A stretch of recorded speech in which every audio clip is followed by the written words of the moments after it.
We'll get started. Thank you guys all for being here. My name is Karen Lawrence. I'm the Assistant Director of Case Western Reserve University's Siegel Lifelong Learning Program. The longer I say that on Zoom, it doesn't get any shorter. It's so long. And thank you guys all for being here tonight. So this is a lecture a whole lecture series that we've been planning way before COVID was even something that we were chatting about. And so it's sort of sad that we're not out here together, talking and being in the same room together. Sounds like a terrifying prospect these days, but at least we can all be virtually together and use Zoom. That's one of the great things about Zoom over the past couple of months. So before I introduce the speaker and the series, I did want to just go over a couple of little Zoom issues in case this is your first time joining us in a Zoom webinar. It's a webinar, and so what that means is that you will only be able to see and hear Carol and myself. All of you are muted and we can't see you, which is regrettable, but as you can see, there are already 60 people streaming in. We were expecting a lot of people for this lecture, and it really cuts down on the bandwidth issues and on reverb and all of that. But just because we can't hear your lovely voices doesn't mean that we don't want to hear your questions and your thoughts. And there are a couple of ways for you to share those with us throughout the course of the lecture. If you move your cursor around a little bit, you'll see a chat button down below. A couple of you have already found it, that you can click on that and type in if you want to chat with each other or any comments, different things like that. There's also a Q&A button. And you can type your questions in there. And so basically how we're going to do this is Carol is going to give her fantastic lecture. And then after that, I will read your questions to her.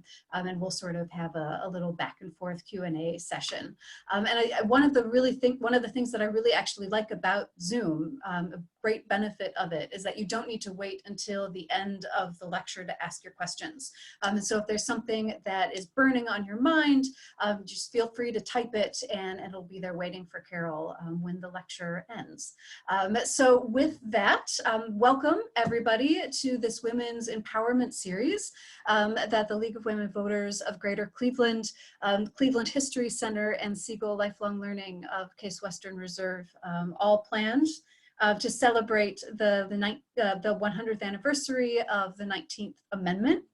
And I'm really excited about today's lecture. It just seems so perfect. We're right on the cusp of the actual 100th anniversary of the event. And Carol is going to speak tonight to us about Ohio's specific role in women's suffrage. And so this is just so topical and such a great topic. I'm really excited. So Carol Lasser is an emerita professor of history from Oberlin and the former president of the Society for the History of the Early American Republic. She had her PhD from Harvard. And at Oberlin, she taught about women, gender, and race in American history, and chaired the history department as well as the gender, sexuality, and feminist studies department. She has many, many publications and books. Some highlights are Antebellum American Women, Friends and Sisters, Letters Between Lucy Stone and Antoinette Brown Blackwell, 1846 to 1893, Educating Men and Women Together, Co-Educating in a Changing World, and the most recent one too sounds very interesting, Elusive Utopia, the Struggle for Racial Equality in Oberlin, Ohio.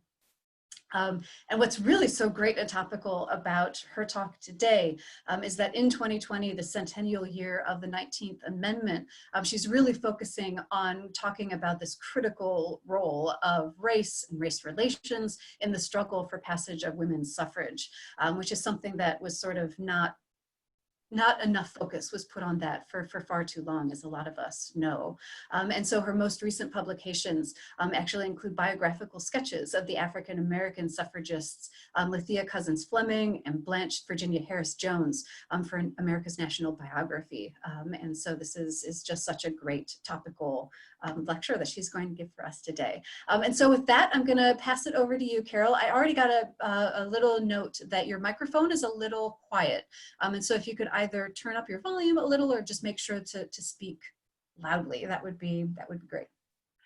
I'll try and speak loudly. It's it's a little, it's an odd setup. And again, Karen, I really appreciate your introduction, and I really appreciate the invitation from the League of Women Voters of Greater Cleveland to participate in your Women's Empowerment Series. How's that? Is that better for whoever is listening out there? It's really, it's an honor to be talking to Cleveland's League, which has such an impressive history and such an important part in the founding of the National League of Women Voters. So again, thank you so much.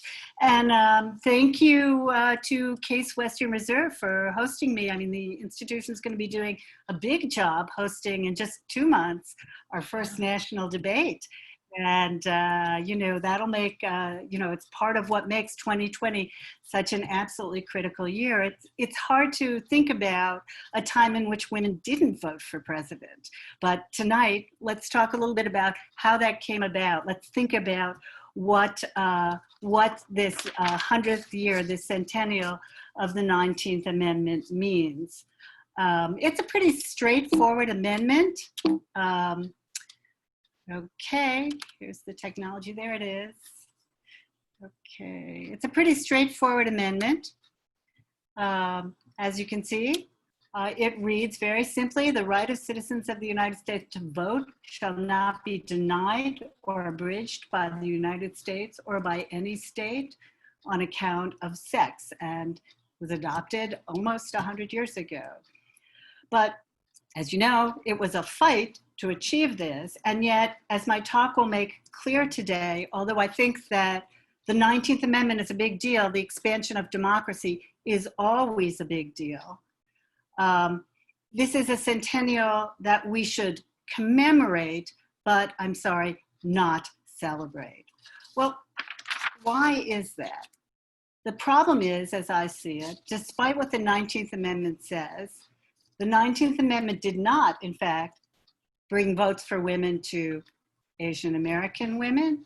Some Asian American women remained without the vote until 1943. To Native American women in some parts of the country, Native American women could not vote until 1962. And most particularly, it did not bring the vote to most African American women.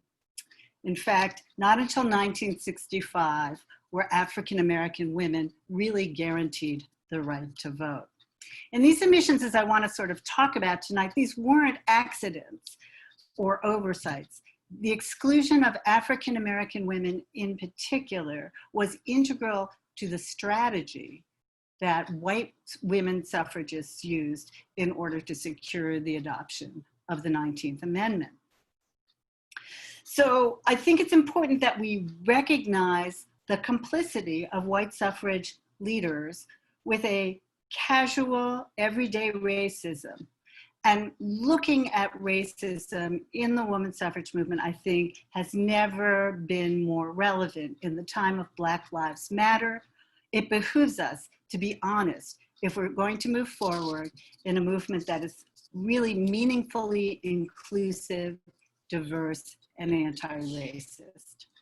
So to tell this story, I'm going to break my talk into 4 basic parts, okay? I'm going to do this chronologically.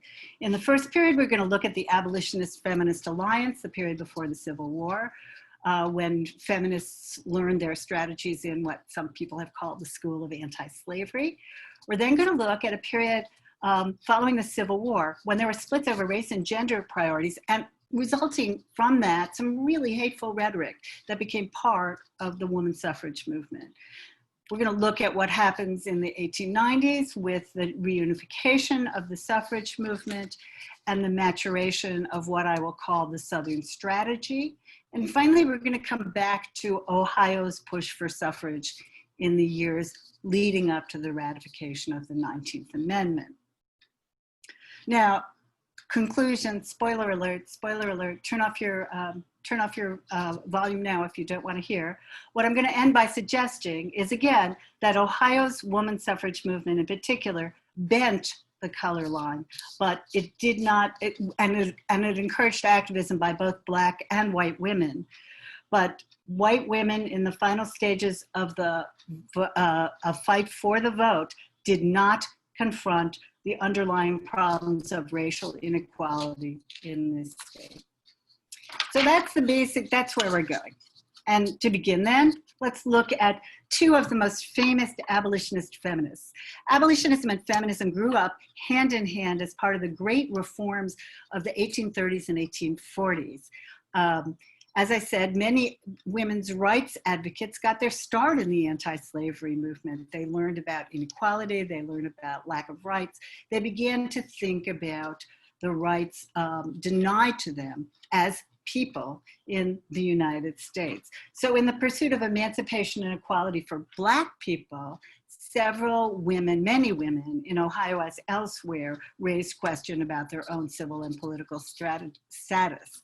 Here in Ohio, I'm always happy to talk about Lucy Stone, an 1847 graduate of Oberlin College, who went off to lecture for the American Anti-Slavery Society. And when she began her lecture tour, she realized the animosity towards her as a woman speaking in public. So she realized she would have to do something about this, and she made an arrangement with the American Anti-Slavery Society to talk about anti-slavery during the week. And then on the weekends, she said, she would talk about women's rights. As she put it, I was a woman before I was an abolitionist. Next to her on the right is Betsy Mix Coles, again, a graduate of Oberlin College, president of the 1850 Salem Women's Rights Convention. This convention brought together freethinkers, universal peace advocates, vegetarians, a whole series of reformers who were, again, awakened to the need to provide full rights for women. And in the end, the convention demanded, and I quote here, the right of suffrage and all the political and legal rights guaranteed to men. Now, this was in 1850, really just at the beginning of the women's rights movement. And the next year, we can see that the next year, 1851, our state hosted a memorable women's rights convention in Akron, at which the self-emancipated Sojourner Truth delivered her unforgettable "Aren't I a Woman" speech, one of the best speeches in American women's history, in which she claimed her rights as a woman and a person of color, and insisted on strength and respect for her in both those capacities.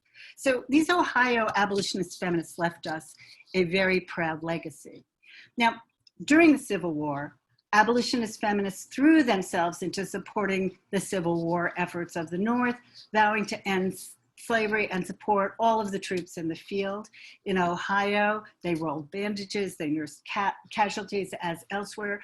They sponsored sanitary fairs to support the soldiers and their families, all in the name of freeing the slaves.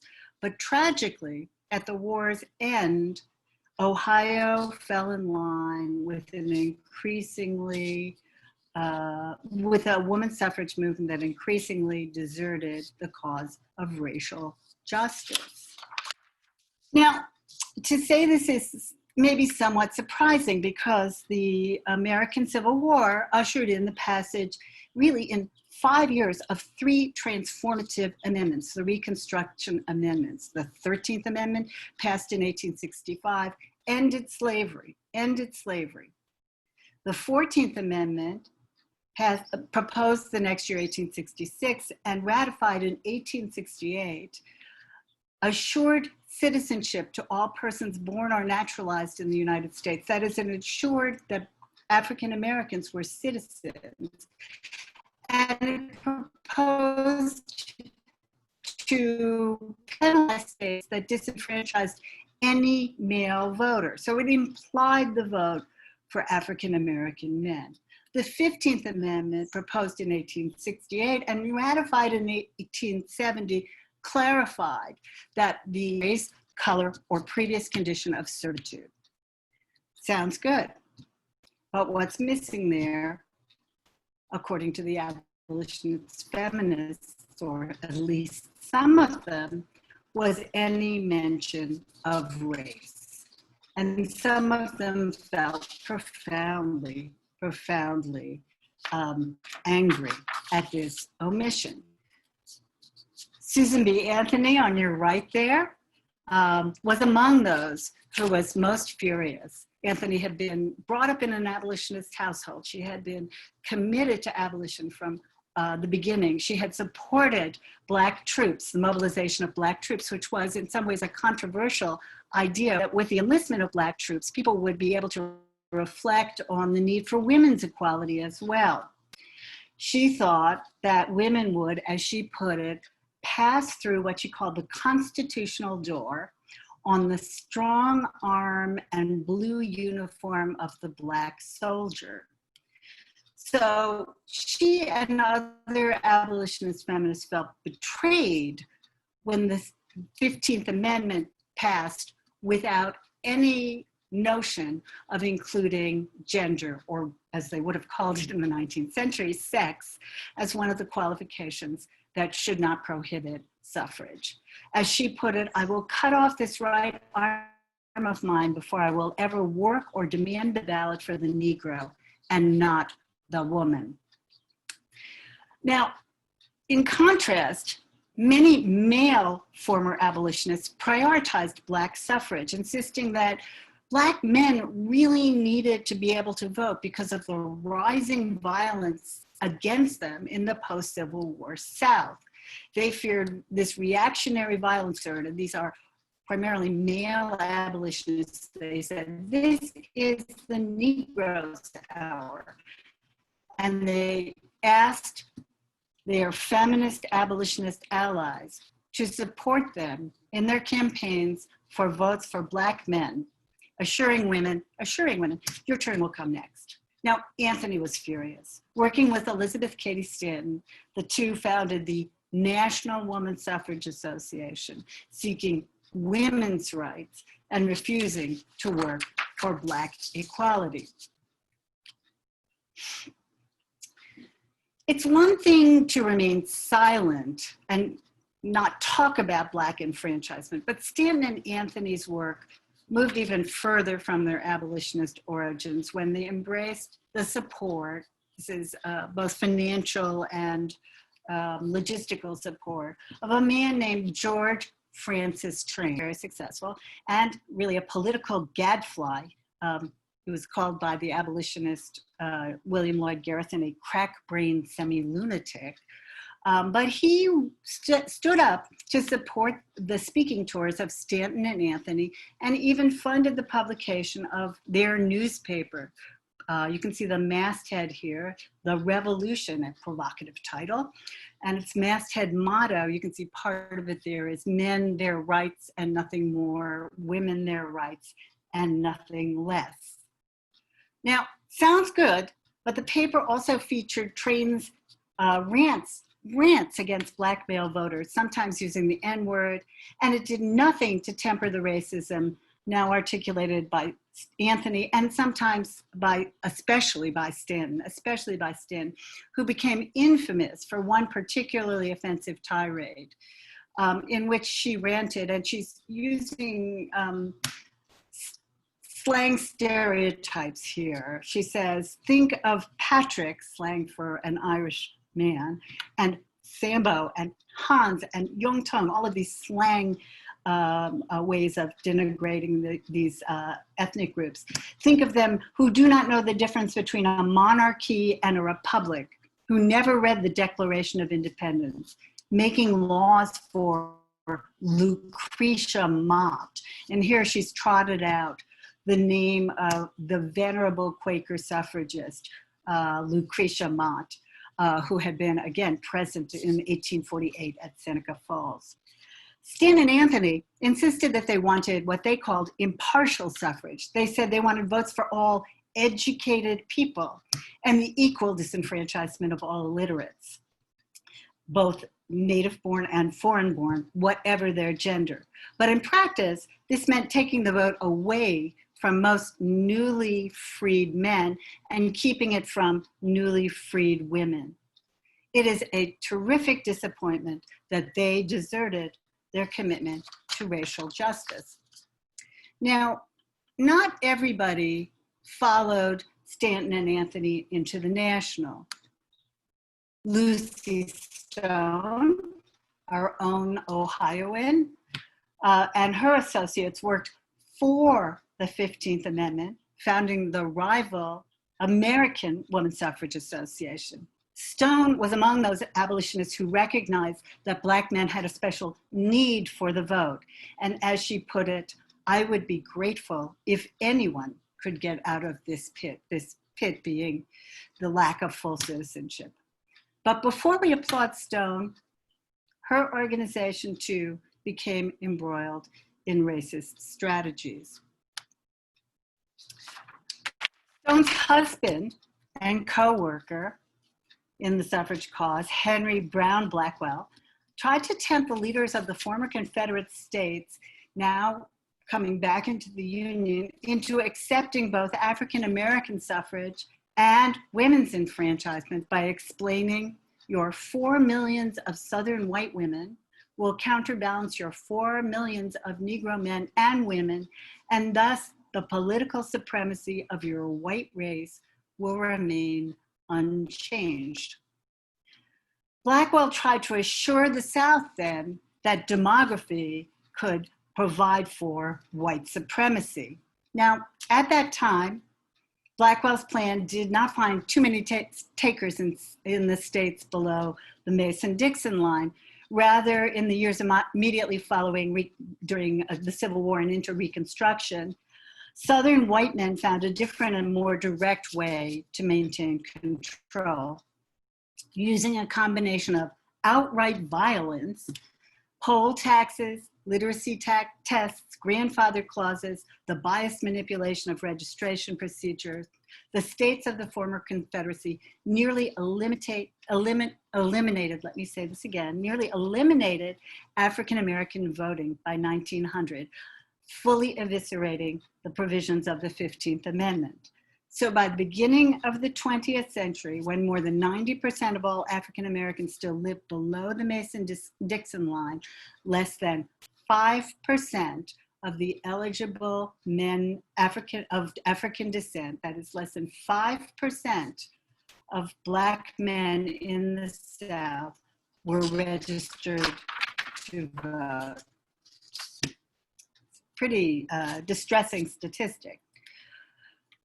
Now, for many years, for more than 2 decades, the two rival suffrage organizations, the National and the American, bumped along, neither making much progress. There were occasional hearings on the federal amendment, but not much progress, and only a few states, well, only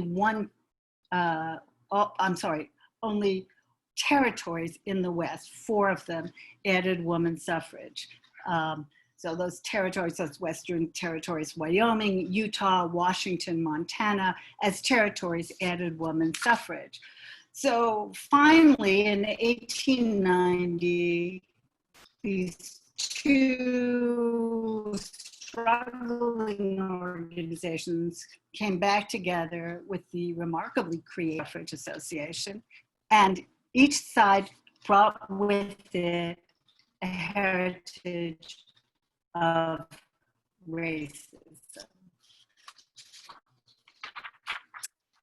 At its 1893 convention, the recently reunited National American unabashedly explained its position that educated white women deserve the vote more than many categories of male citizens, as significant facts that in every state there are more women who can read and write than in the whole number of illiterate male voters, more white women who can read and write than all Negro voters, more American women who can read and write than all foreign-born voters, so that the enfranchisement of such women would settle the vexed question of rule by illiteracy, whether of homegrown or foreign-born production. This resolution, with its explicit racial and ethnic biases, I'm ashamed to say, was passed at the 1893 convention without dissent. 2 years later, in 1895, the National in the South, it was to meet in Atlanta, Georgia. Then President Susan B. Anthony, the Venerable Susan B. Anthony, turned to her longtime friend, a slave who had stood up for women at 1848 at Seneca Falls, and she basically disinvited him. She asked him not to attend this convention in Atlanta because she feared his presence would undermine the progress that was being made with Southern suffragists. Racism remained a potent force in the National American. Women of color were simply barred from the 1903 convention held in New Orleans, so they weren't there to hear this person, Belle Kearney, Mississippi's most famous woman orator. She's a woman who entitled to conclude very simply, the enfranchisement of women would ensure immediate and durable white supremacy. Now, even though it looks like this strategy should work, there were some Southern states that nonetheless worried. Many asked if the nation passed a woman's suffrage amendment to the federal constitution, wouldn't that bring some attention to the lack of enforcement of the 15th Amendment to the federal constitution? And then perhaps the federal government might try to intervene and enforce both the 15th and the 19th Amendment, and then they worried what would happen to white rule. And this was a worry for both the National American Women's Suffrage Association and the more radical National Women's Party are the people who protest at the White House. They are the people who do street theater there. They're arrested. They're sent to jail. There they are force fed. They really undergo some horrific treatment as martyrs of the cause. And they are, in that sense, supposed to be fairly radical. But on race, they were not. As their debate handbook, this is the National Women's Party debate handbook, simply explained, when asked the question, will a federal suffrage amendment complicate to respond? A federal suffrage amendment merely forbids the disenfranchisement of a woman on the sole ground that she is a woman. So it's silent on the question of race and disenfranchisement on the basis of race. So the major organizations in the movement together supported this Southern strategy, pledging not to disturb both the quasi-legal methods of disenfranchisement, poll taxes, grandfather clauses, literacy tests, and they also refused to denounce the extra-legal means, the lynching decried by African-American women and men in their churches, clubs, and publications. Not a great story, but you might want to ask, well, then what's this got to do with Ohio? So let's back up and remember, and let's kind of figure out what's going on in Ohio. Let's remember, right, that despite all of these, this proud history, not everyone in Ohio was an abolitionist feminist. In fact, the state in 1803 mandated that free people of color who wanted to live in the state of Ohio in the beginning of the 19th century had to post $500 in bond in order to remain in Ohio. And despite the passage of the 14th and 15th Amendments, the Ohio state constitution entered the 20th century with a clause intact that limited voters to white males. Now, really, there were men of color who voted and some who even ran for office in parts of the state, but the Constitution remained unchanged. Now, women had made a little tiny bit of progress. In 1894, the Ohio legislature had granted women the right to vote in school elections. And that seems appropriate, right? Women are concerned with children. School elections are about children's education. Women are the morally superior sex. Women know about how to raise children. So this is a way to get women involved in the schooling of their children. Now, with the rise of the progressive movement, this argument became expanded to make a claim that for women to take care of their families and their children, they really needed full enfranchisement, since now the world was a more complicated place and women needed to be able to vote, to do a kind of civic housekeeping. They needed to be able to vote for people who would enact the legislation they needed for housekeeping in order to ensure pure food and water, in order to improve sanitation, housing, even to make sure that their clothes were being made under sanitary conditions. All of this was under this kind of notion that women needed the vote in order to be better women. And Black women, as well as white women, made this argument throughout the state of Ohio, although generally they made it in separate organizations. In my hometown, in Oberlin, African-American women rallied at the local Black Baptist church, while white women rallied in their own equal suffrage club. In Toledo, Black and white women also had parallel organizations and separate clubs, as they did in Dayton.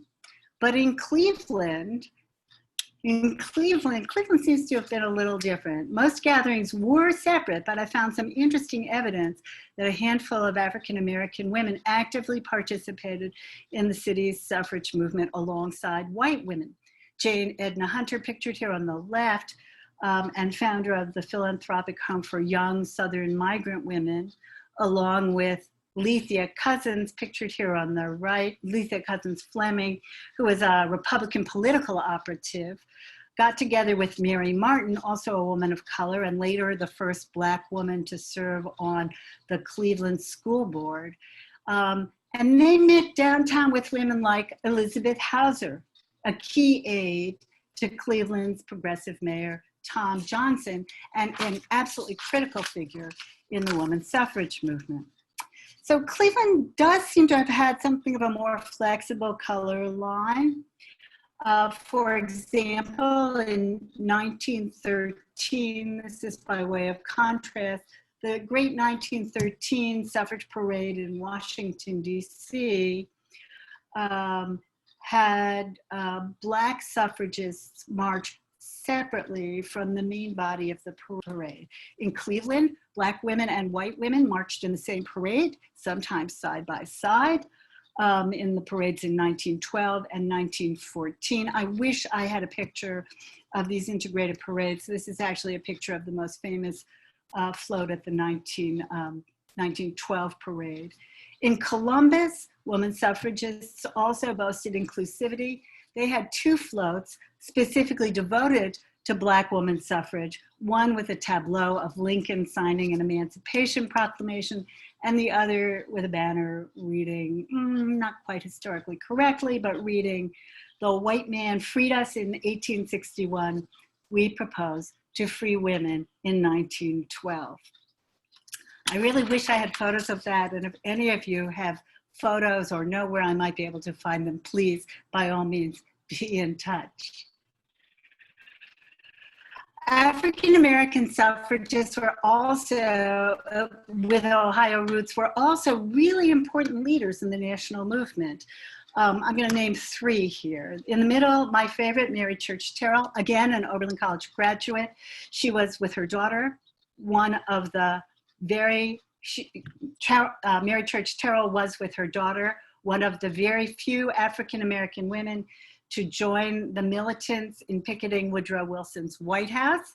On the left is Mary Burnett Talbert, again, Oberlin born and educated, and a remarkable person, a founder of the National Association for the Advancement of Colored People, the NAACP, an organization which was a real supporter of women's suffrage as a kind of counterpoint to the Southern strategy. NAACP founder W.E.B. Du Bois, was an outspoken advocate for women's suffrage because, as he observed, every argument for women's suffrage is an argument for Negro suffrage. Both are great movements in our democracy. And then on the right is Hallie Q. Brown there. You may not have heard of her. She was an educator at Wilberforce and a dynamic force within the Black Women's Club movement, which she mobilized in support of women's suffrage. But even these prominent women of color could not convince the national movement to abandon its Southern strategy. Instead, we find indications of what we can call at best insensitivity and at worst a full-fledged espousal of the doctrine of separate and unequal, both nationally and locally. Let me give you two Ohio examples, okay? In 1911, the Cleveland Women's Suffrage Party, then the largest women's suffrage organization in the state, opened their new offices downtown, and Elizabeth Hauser decided that they should celebrate with a trip to Cedar Point. But no woman of color could have joined them in the segregated dance hall or at the restricted white beach at Cedar Point. Then, in 1912, when fighting for the Ohio State Women's Suffrage Amendment to the state constitution, Cincinnati suffragists sponsored a speaking tour by this woman, Laura Clay, who brought with her both support for the Southern strategy and a heavy dose of racism.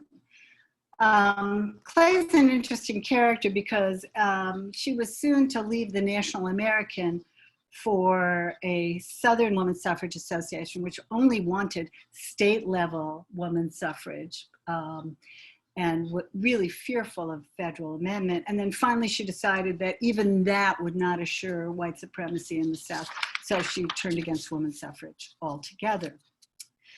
Well, even with Clay, or because perhaps despite her, Ohio women's suffrage failed at the polls in 1912. And then again in 1914, this little handbill is from the 1914 campaign. And then again in 1917, when a statewide referendum to provide women with presidential suffrage failed after having been approved by the state legislature. So in the end, full women's suffrage came to Ohio formally only with the passage of the 19th Amendment to the federal Constitution.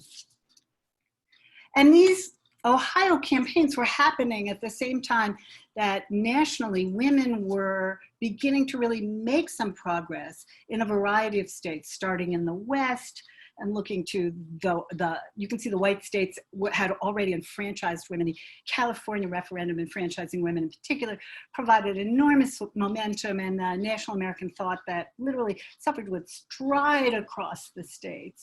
And they were soon, in fact, to win major victories in New York and Illinois. But Ohio resisted. So why was Ohio so resistant to enfranchising women? Who opposed votes for women in Ohio? Well, as the state librarian and historian Charles Burley Galbraith bluntly explained in 1925, he said, the liquor interests kept Ohio women from being granted suffrage. And liquor was especially in Ohio. Ohio, and we all know about complicated issues and lobbyists, so hang in there. Ohio was, after all, the birthplace of the Women's Christian Temperance Union, so here's Frances Willard, the founder of the Women's Christian, well, not the founder, but one of the early presidents of the Women's Christian Temperance Union. She had some Ohio roots, and for nearly 50 years, the WCTU, as we abbreviate it, pushed for votes for women so that women could use their ballots to outlaw drink. The ballot for home protection, they called it. And they thought it would aid their fight against family violence and domestic abuse, all good causes that, again, it would help women be better mothers and wives in their homes, carrying out their domestic responsibilities.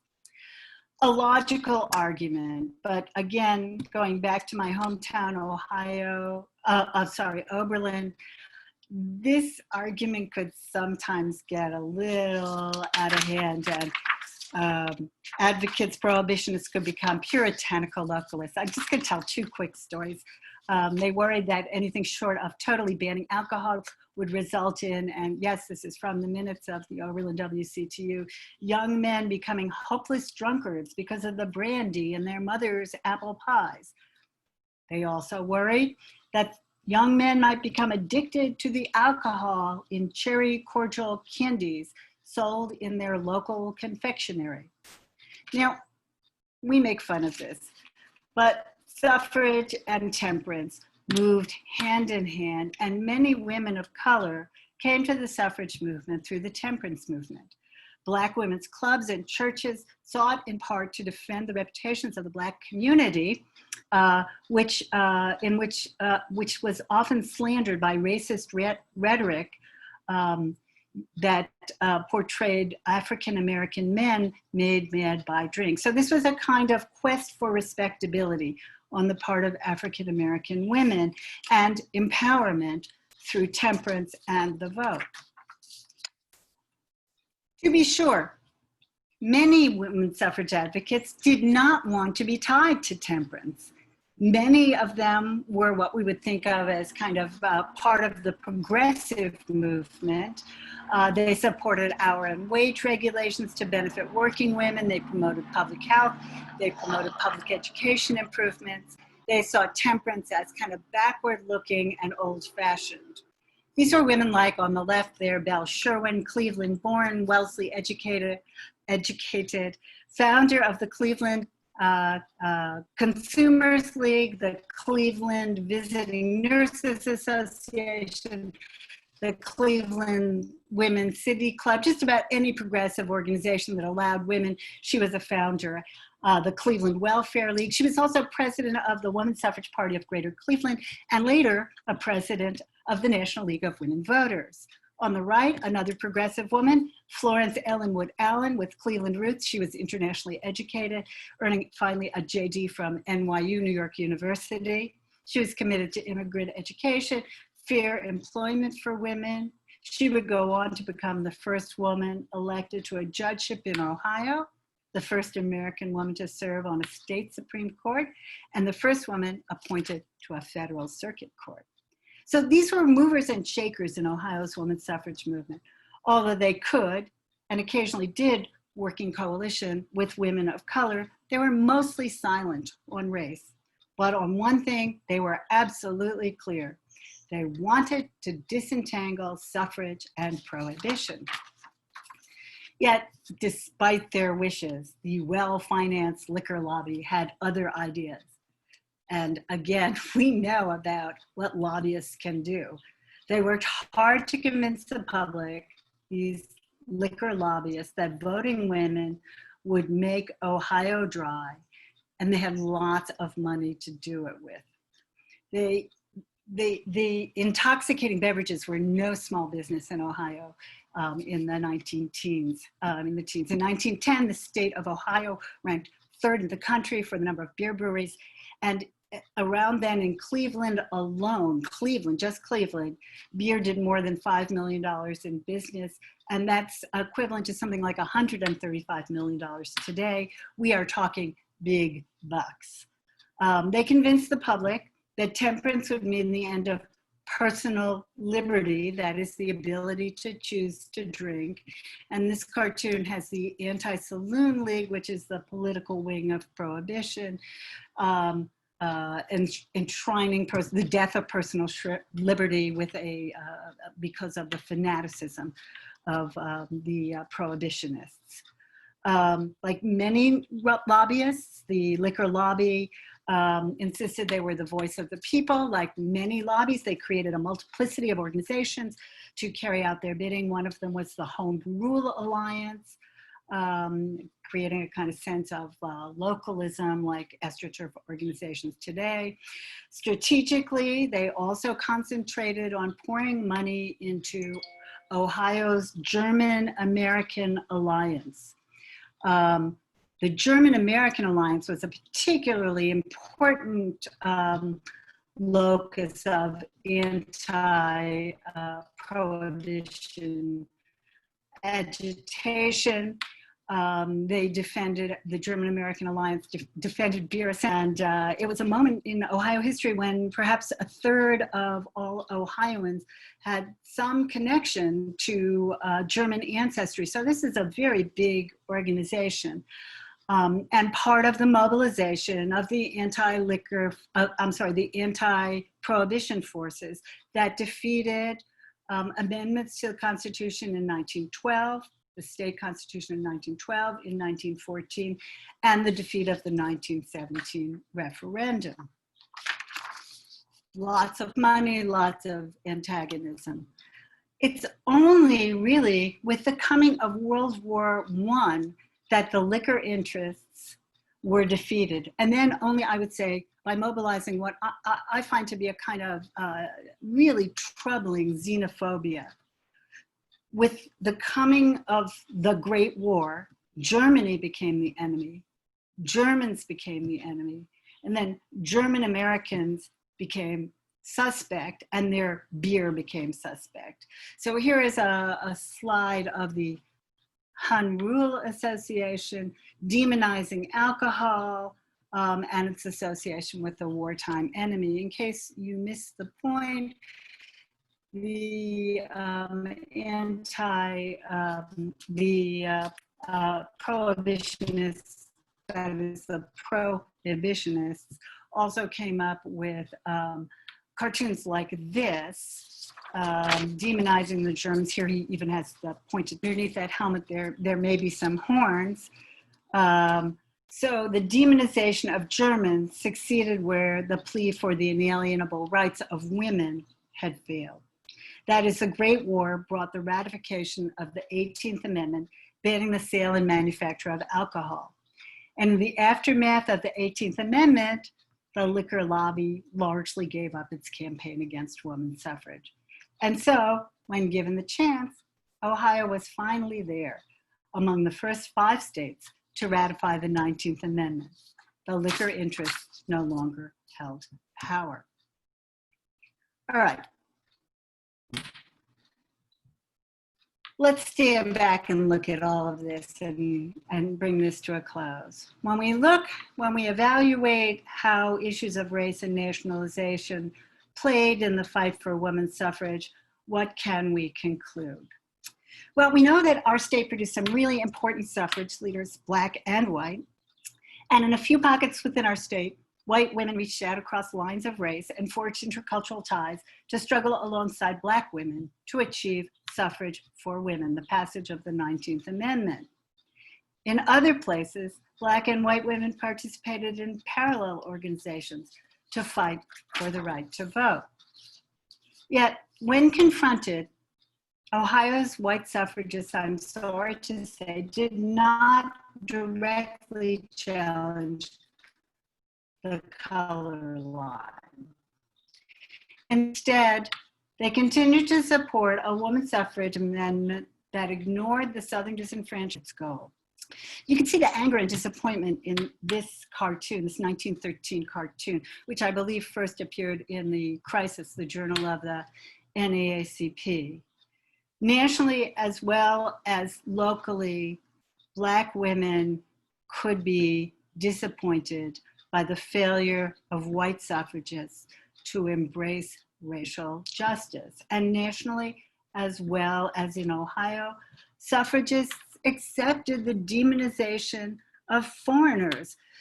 Let me just pause here to note that it was only in 1918 that our own Ohio Women's Suffrage Association finally admitted to membership women who were foreign born. That is, even if they were citizens, not until 1918 could they actually join the Ohio Women's Suffrage Association.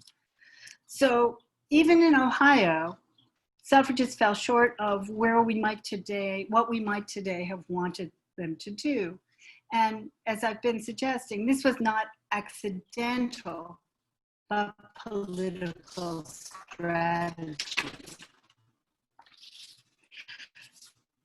After the passage of the 19th Amendment, Ohio women of color challenged the successor to the National American Woman Suffrage Association, our League of Women Voters, to reach out to Black citizens in the North and the South to make the amendment real for them. But the League was slow to respond. It took decades for it to study this question. They called it the Negro question, and finally then to act on Southern disenfranchisement. Not until the Voting Rights Act of 1965 would federal power move to enforce the 15th Amendment, making it possible for Black women all over the country and Black men to exercise their voting rights accorded in the federal Constitution in both the 15th and the 19th Amendment. Now, this is the centennial of the 19th Amendment and the sesquicentennial, 150 years since the passage of the 15th Amendment. And I do not recite this complicated and distressing history to diminish the importance of women's suffrage. Votes for women are really important. It was an important movement. And I'm not in any way trying to undercut the goal of ending inequalities based on sex. Both are essential. These are all essential. But the struggle for voting equality continues. And as we fight the many initiatives that would suppress voting today, we need to think about their specific racial impacts. Think about unnecessary ID requirements, capricious changes in voting places, gerrymandering that makes some voters more important than others, and more. So as we grapple with these issues of racial justice today, let our commitment be to do better than the suffragists as we move forward. And our votes have never been more important. 2020 is an important and a scary year. Voting is at the heart of our democracy. Let's take it seriously. As the bumper sticker on my family car reads, let's vote like our democracy depends on it.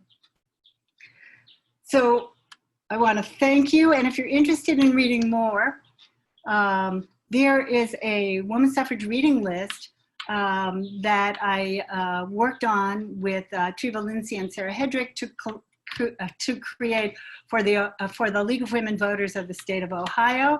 You can access it on the web at either of these locations. Thanks again, Karen. What do people want to talk about? I was just going to say, I feel so bad. That was such a rousing end to the talk. If we were all in the room, there would have been like tremendous applause, and instead it's this horrible Zoom silence. That was so sad. Thank you so much. That was a really interesting, nuanced look at a really complicated, important thing. So yeah, let me see.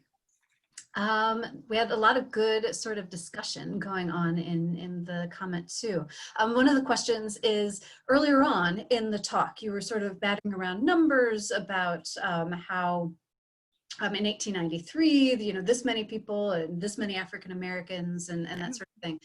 How did those numbers, where did those numbers come from, since the census didn't start until about 70 years after that? No. The American census starts in 1790. Oh. Right, we should all know that because there are some questions about who will be counted in the census. And the census is part of the US Constitution. It was created for apportionment purposes. The estimates, I mean, they are estimates, but these are estimates by reputable historians about, the sources are out there. You can take a look at it. About 5% across the South of African American men are registered to vote in 1900. It is really, by that point, the disenfranchisement is pretty complete. Mike, that you talk about 3 votes made by Ohioans during the 1910s. Within Ohio, did the northern part of the state favor voting women? How did it go across the state? I believe it was pretty soundly trounced in all parts of the state, but I would have to go back and look at it. Certainly, the Prohibition movement was stronger in small towns than in big cities, and I believe the 3 C's, Columbus, Cincinnati, and Cleveland, are all cities that really vote overwhelmingly. against women's suffrage? Mm. Good question. Good question. Elizabeth asked about other states' organizations that fought to include Black women in the movement besides Ohio. There's a book there's a recent book by a historian named Joanna Newman, which is called Gilded Suffragists, which talks about New York City in particular. It's a really interesting study of both minor successes and major failures in creating a movement of that type in New York City. In Chicago, the best known Black woman suffragist is Ida B. Wells Barnett, who founded the Alpha Suffrage Club, and her activities have been pretty well documented. She was a good friend of, she worked well with Jane Addams, the famous white reformer. So there's some interesting interracial work that goes on in Chicago as well. There's a couple, so that's a couple of places to start. Yeah. Mike asks about male progressive politicians, especially in Ohio. Did they try to advocate for women during the Ohio Constitution Convention of 1912? Yes, and yes, we did have our male allies. I can't come up with names now, so please, it's a long day. But yes, there were men who were willing to stand up for women. The manipulation of these votes in 1912 and 1914 was really pretty horrendous. In 1912, anti-liquor interests got Black men in Ohio to vote against the enfranchisement of women. Because it was part of the same move to repeal this paragraph in the Ohio State Constitution that limited the vote to white males, and they made an incredibly racist, horrible pitch, sort of saying, Black men, you don't want to be beholden to women. So yeah, it's a pretty awful story. Anyway, yeah. So there were good guys. There were guys, in the end, in most states, you had to have progressive men who would support women's suffrage, who would go to the polls and vote for women's suffrage, because women couldn't vote to enfranchise themselves, So yeah, so there are good guys. Yeah, exactly. Isn't that the catch-22 of it all? Yeah. Meryl asks whether the League was slow to respond of racism, or is it the need to study, quote unquote, the issue?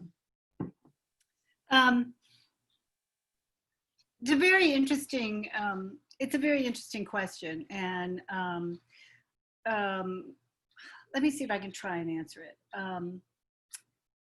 There was a push by women, including some women from Cleveland, at the very beginning of the League of Women Voters at the national level, to ask the League to really think about and work with women of color who were going to become voters, and to think about problems of disenfranchisement. Because although most women in the South were not enfranchised, by 1920 there were significant Black populations in several major northern cities, Cleveland among them, Chicago, New York, Philadelphia, places with big Black presences, or relatively large.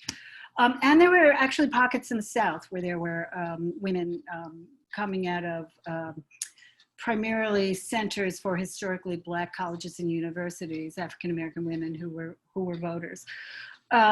In the push that was made was to look at barriers to enfranchisement for Black women, which would have necessarily brought up this question of the 15th Amendment and its enforcement.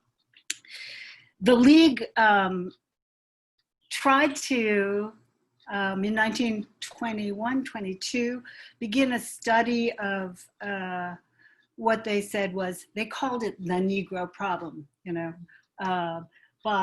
they wanted to bring together people from the southern states with the largest Black population to talk about it. But the League members were all white, and it was impossible to find enough leaders, white women leaders in the South who would come together to do this. And so this kind of rocks along for a number of years without very much happening on it at all. As the issues start to get hotter in the 40s and 50s, the League says, we study issues, we don't tell people what to do. So when issues of desegregation and voting rights, and so the League finally and reluctantly begins to study these issues, and then only much belatedly, and again, it's only much belatedly does the League finally take a position. So yeah, it's not a great story. There is a book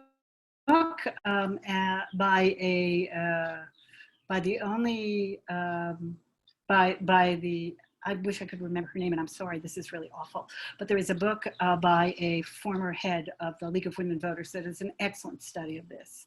So go look for it. She's the only Black woman to have headed the League of Women Voters, and it's an excellent study of the problems of the League dealing with issues of race. So I think I didn't answer that question, but I think there's lots of stuff out there that you can look at it and decide for yourself what the right answer is. Yeah. Lynn comments that she's giving you a standing ovation at home. And there are a lot of comments Thank you. how great the talk was, and everybody seemed to enjoy it. Fantastic talk, and so informative. Thank you.